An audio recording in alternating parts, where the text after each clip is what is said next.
अस्सलामु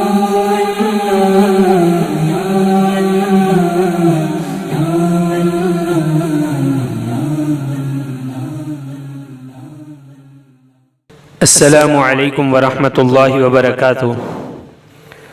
सामाईन, ख़वातीन व हज़रात,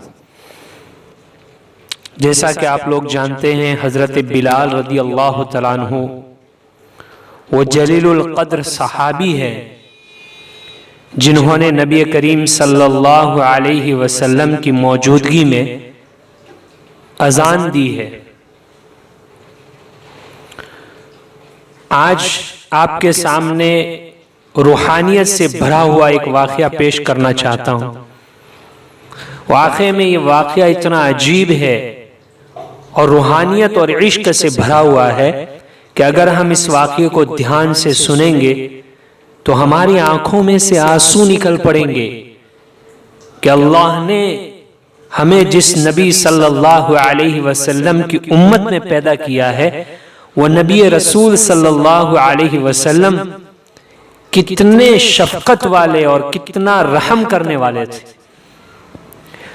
सैयदना हजरत बिलाल रदी अल्लाह तआला अन्हु से एक मर्तबा किसी ने पूछा कि आपने पहली दफा नबी करीम सल्लल्लाहु अलैहि वसल्लम को कैसे देखा।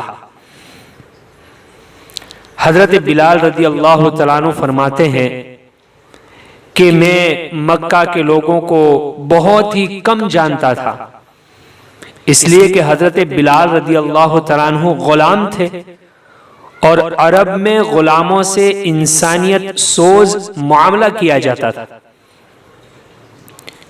उनकी ताकत से ज्यादा उनको काम दिया जाता था और काम न करने पर उनको मारा जाता था।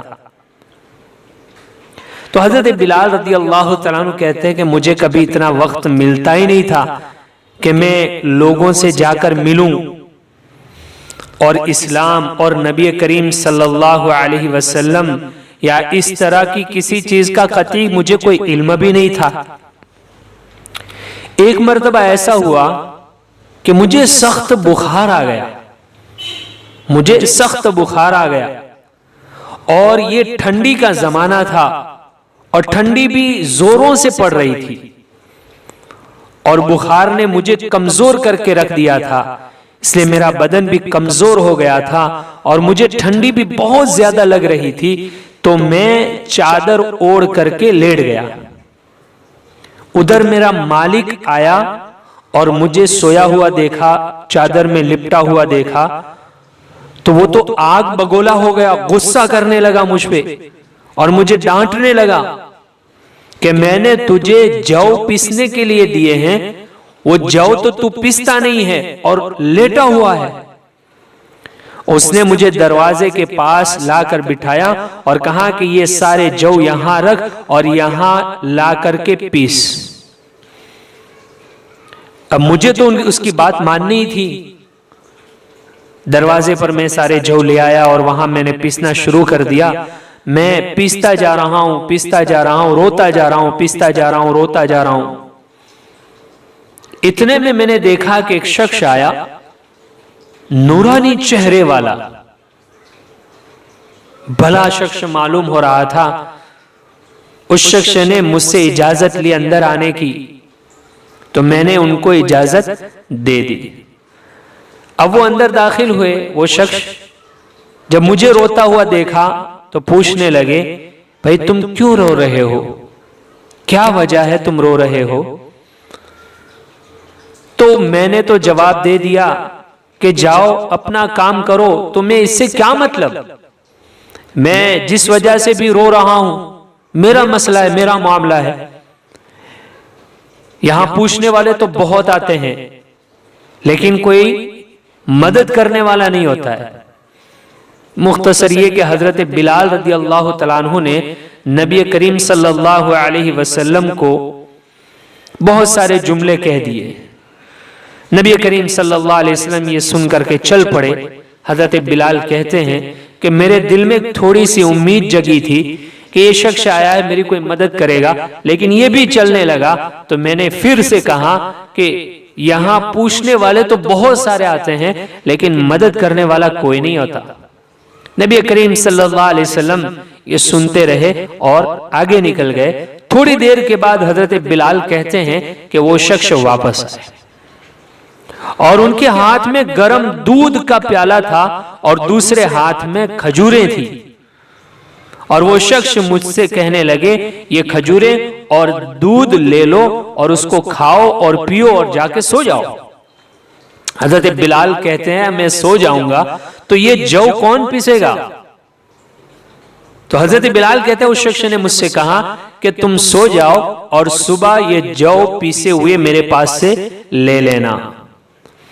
हजरत बिलाल रदी अल्लाह तआला अन्हु तो सो गए और नबी करीम सल्लल्लाहु अलैहि वसल्लम पूरी रात हजरत बिलाल की तरफ से जौ पीसते रहे और सुबह में हजरत बिलाल को पीसे हुए जौ दे दिए और नबी करीम सल्लल्लाहु अलैहि वसल्लम वहां से निकल गए। दूसरी रात भी यही मामला हुआ। हजरत बिलाल जौ पीस रहे हैं, नबी करीम सल्लल्लाहु अलैहि वसल्लम दूध लेकर आए, खजूरें लेकर के आए, साथ में दवाई लेकर के आए। हजरत बिलाल से कहा कि इसको लीजिए, खाइए, पिए और सो जाइए। हजरत बिलाल ने खाया पिया सो गए। नबी करीम सल्लल्लाहु अलैहि वसल्लम ने दूसरी रात भी जौ पीसे और सुबह में हजरत बिलाल को पीसे हुए जौ दे दिए। तीसरी रात भी यही मामला। तीसरी रात हजरत बिलाल कहते हैं कि वो शख्स आए, दूध लाए, खजूर लाए, मुझे दी और कहा कि खाओ पियो और सो जाओ। तीसरी रात भी नबी करीम सल्लल्लाहु अलैहि वसल्लम ने हजरत बिलाल रदी अल्लाह तआला अन्हु के लिए जौ पीसे और नबी करीम सल्लल्लाहु अलैहि वसल्लम ऐसा करते रहे यहां तक कि हजरत बिलाल रदी अल्लाह तआला अन्हु ठीक हो गए। ये था वो तारुफ जिसके बतन से उस लाफानी इश्क ने जन्म लिया कि आज भी हजरत बिलाल को सहाबी रसूल बाद में आशिक रसूल पहले कहा जाता है।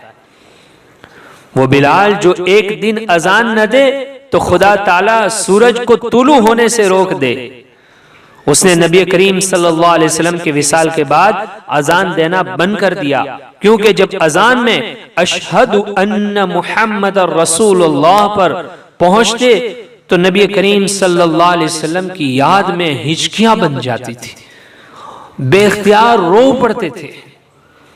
ये था नबी करीम सल्लल्लाहु अलैहि वसल्लम से इश्क और आप अलैहिस्सलातु वस्सलाम से सच्ची मोहब्बत। मेरे भाई और दोस्तों, हम नबी करीम सल्लल्लाहु अलैहि वसल्लम से कितनी मोहब्बत करते हैं, हम आका सल्लल्लाहु अलैहि वसल्लम से कितना इश्क करते हैं। हम खुद सोचें, हम आपकी सुन्नतों पर कितना अमल पैरा है और कितना हम अमल कर रहे हैं।